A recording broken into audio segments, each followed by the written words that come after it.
Hi, I'm Monica.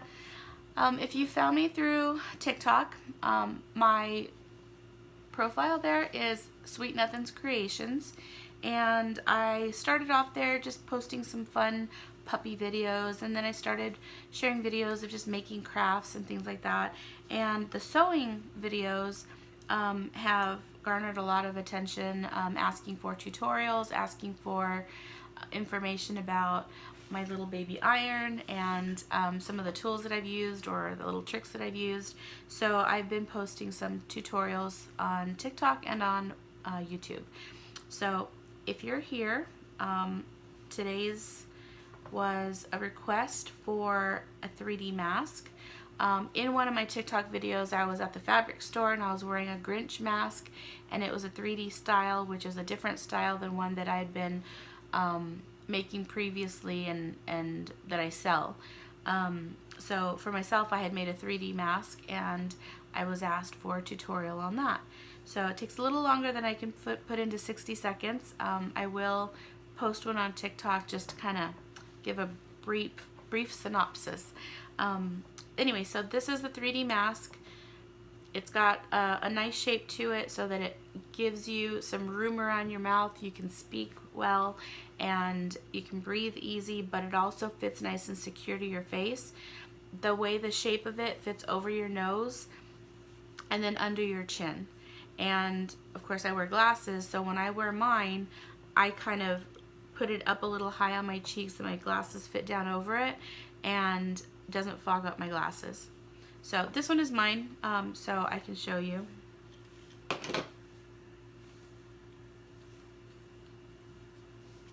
So I'm actually going to tighten the elastic because I just made it right now, but it fits over the nose, it fits down here, fits under the chin, and it's, once I tighten it, it's closer to the cheeks here. And then when I'm wearing my glasses, I don't have any problems with the fog. So this has been a nice, helpful one. And then there are little, you can still add a nose wire in here. I have some that iron on, so I'll add one on here later. But it's whatever's your preference. So I'll go ahead and show you how I do this. Okay, so for my outer layer, I just need one cut from this template. And since it's nice, straight corners, easy, quick cutout. Feel free to use your rotary blade if you have an electric blade, scissors, whatever you prefer.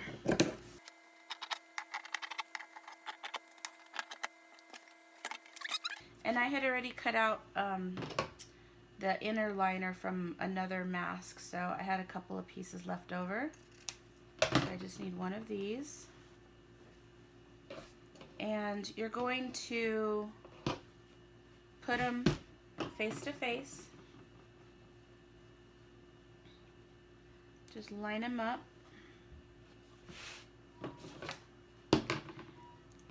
Throwing in just a couple of pins so it doesn't shift while I sew it.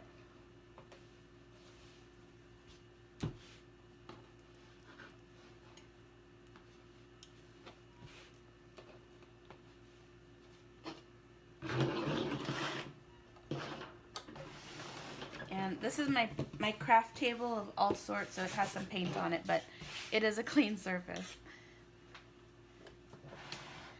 So what I'm going to do here is I'm going to sew just all the way around the edges except for these two short ends. We're going to leave those open.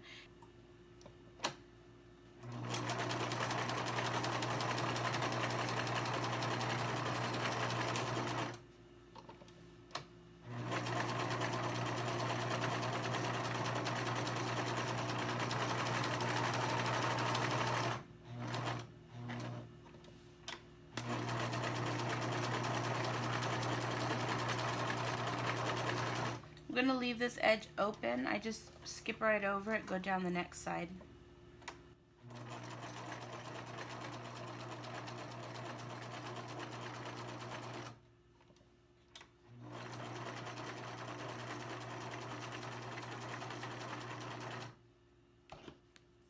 And ignore this because I had started before and I went back and redid it.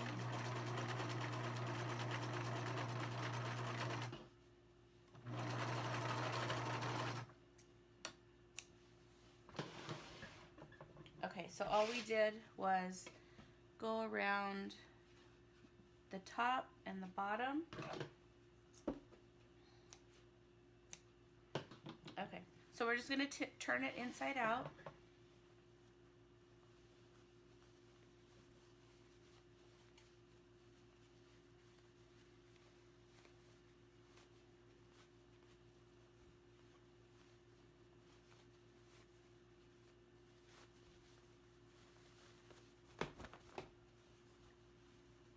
And then just put your fingers into the corners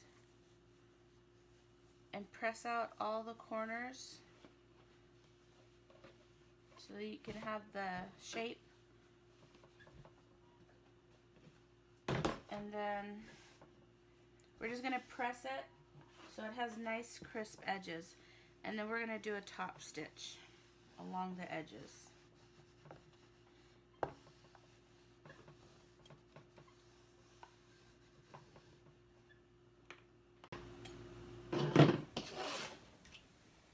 Okay, so once it's nice and pressed, we're just going to do a top stitch along the top of the mask and then the bottom of the mask. Again, this is where if you have a serger, you can just serge these edges. For the sake of this video and to show if you don't have a serger, I'm just trimming the ends, then you can just do like a really tight zigzag stitch just to seal in those edges.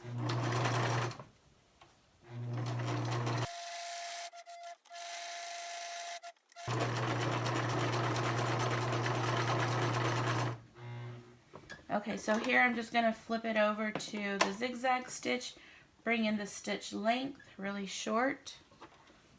Whoops. And I'm just going to go right down the edge.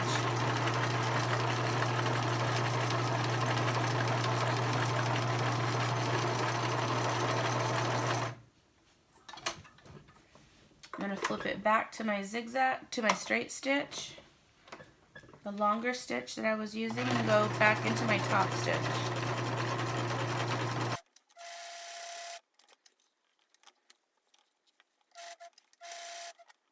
Okay, so I'm back at that other open edge, and I'm going to turn it, put it back on my zigzag, and bring it down to a short stitch length, and come right down it.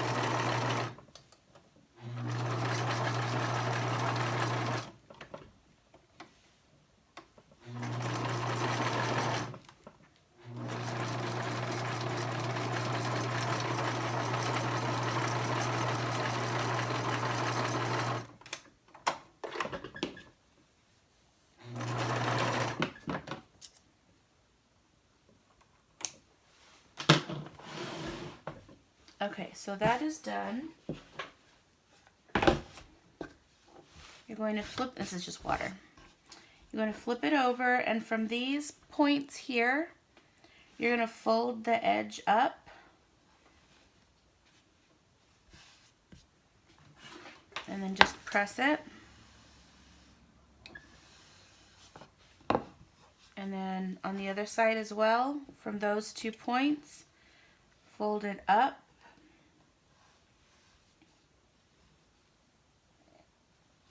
And press it.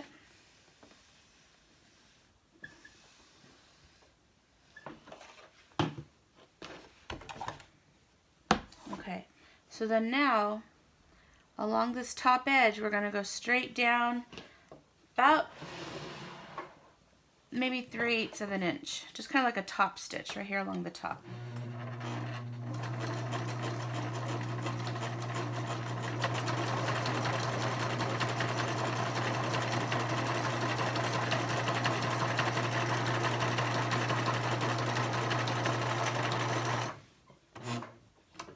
I'm going to do it along the other side, and you want to make sure, you can leave these open, you want to make sure that you're not sewing these down when you go down the edges, but they're not touching, so you'll be fine.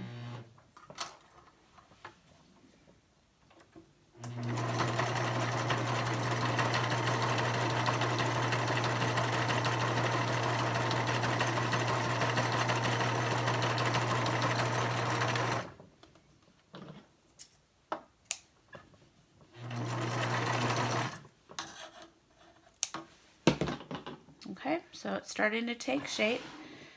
So now on these edges here that you had done the zigzag stitch or the serger,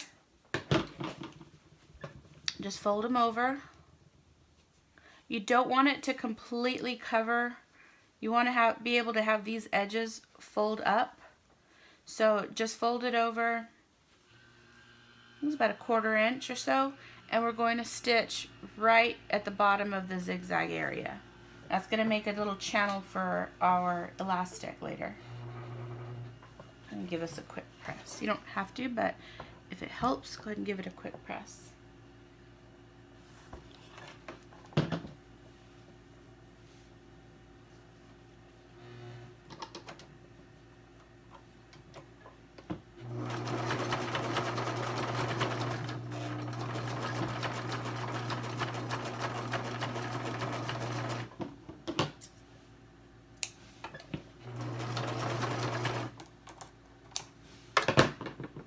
Okay, do it to the other side. Again, just folding it down about a 1/4 inch or so. You want to make sure that it still allows these to open up, because that's going to help give the shape to the next step.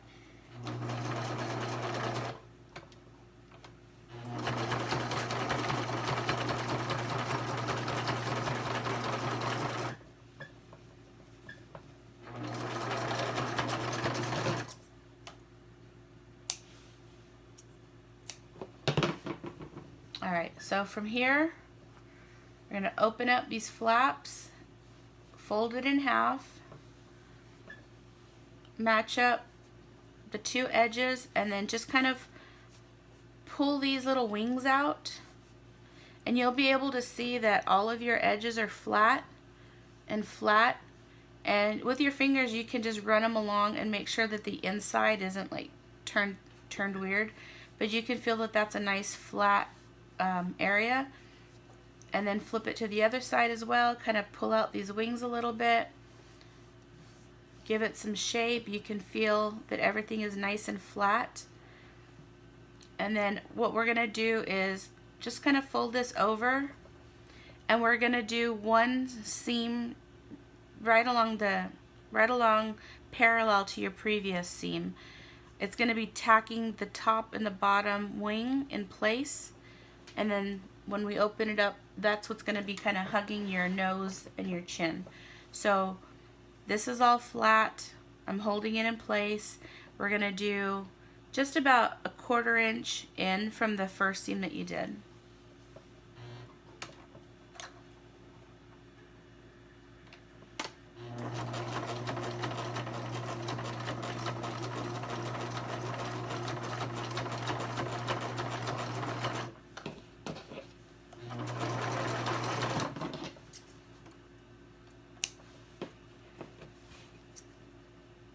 If you're wondering about these little weird scraps of fabric, I've always used them. I've always called them an anchor, but a lot of people in the quilting that have commented on my TikToks said they're called leaders and enders. I like it because this is a pretty heavy-duty machine, and when you first start your seam, it sometimes will pull the thread right out of the needle, and it drives me crazy. The newer machines have a feature that it'll automatically thread your needle for you. This machine is about 30 to 35 years old, and it doesn't have that feature. So I started just using these little scraps of fabric, and that way when I have it in place and it's already anchoring in the thread to the needle, when I put in my project and start sewing, I don't have to fuss with the thread.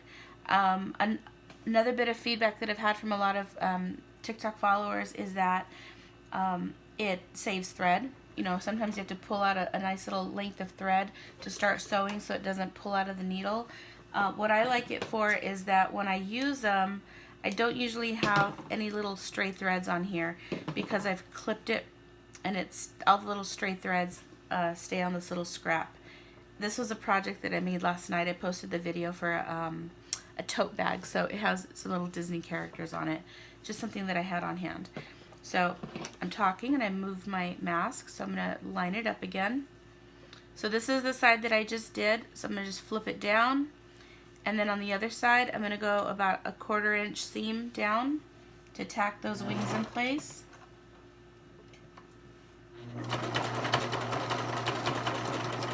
And you'll want to make sure that your folds and all of your edges are all nice and symmetrical, because if it's not and you start sewing in these wings, once you kind of pop it into the 3D shape and you put it to your face, it's odd shaped. So basically, other than the elastic, this is the mask.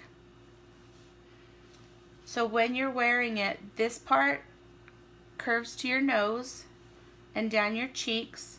I wear glasses, of course, so I can kind of fit this under my glasses and it keeps my glasses from fogging up. And then this bottom part hugs your chin. And this little shape keeps the mask a little bit away from your mouth, so when you're talking, you don't sound so muffled, and lets you breathe a little easier, but it's also secure to your face. So all I need to do now is add in my elastic, and I have some already cut. When I do the masks, I cut the elastic, because it has this little channel and the elastic's going to loop through. I cut the elastic 12 inches, and I tie a knot at the very edge of the elastic, and then when I send it to the customer, I just put a little note in saying, try on the mask. If the elastic is too big, obviously, then you want to just tie a new knot about 1/4 inch or a 1/2 inch down from mine until it fits well. Then just trim off the excess and hide the knot in this little channel. So to do the elastic, I'm using a bodkin tool. I got this one at Hobby Lobby for about $4, and it's really super nice because it has this little clasp at the end. So when you're pushing it through the channel, the little clasp opens up. You attach your elastic ribbon, whatever it is, and as you're pulling it through the channel, the little clasp closes so that it's not hooking into any stray threads or pulling at the fabric. And the length of it, I mean, it's great for any project. These, obviously, they're small, and I like the little hoop at the end. I have some other tools that are very similar but different, and this has been my favorite, so about $4. Anyway, so for the elastic, just slide it through, hook it through. I like to close the clasp, but you don't have to, and then just slide it through. And again, when I do my knot, I do it towards the edge, towards the end of it. Make sure to keep it, and then I do it fairly tight, and this is how I mail them out. And then I have a little note just saying try it on, add in a new knot if needed, and then when it's done, then you can just pull this through and slide it into this little channel, and it hides away. So that is the 3D mask. If there's any other projects that you'd like to see me show you, just add comments. If you're interested in my content so far, I would appreciate if you would subscribe, like, let's interact in the comments. But this is a 3D mask. Hi, I'm Monica. If you found me from TikTok, you've seen me there as Sweet Nothings Creations. I have been posting some craft videos and tutorials.